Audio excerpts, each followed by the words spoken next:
e. In this question, what we want to integrate is written as a fraction, so it does need simplifying down first so that we've got it as separate terms of t.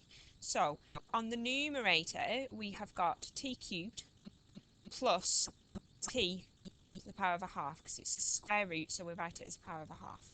And then on the denominator, we've got t squared, so I'm going to write it at the top and just change that to minus 2 in the power because it's a reciprocal. And then I can expand this bracket out.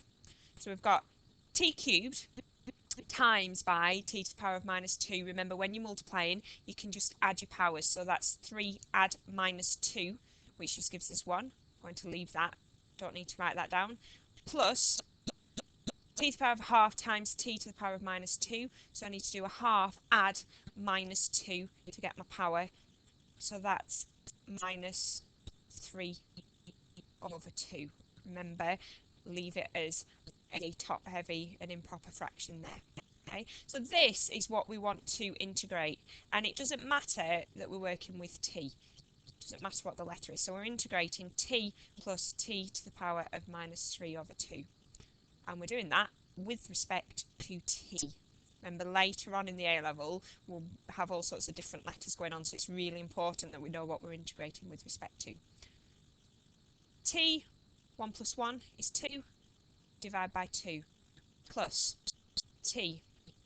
Minus 3 over 2 plus 1 is minus a half, divide by minus a half, and on the end we must remember to put r plus c, and then it is just a case of simplifying that down, just tidying it up a little bit. So the minus sign, when I divide by a minus, that makes that minus.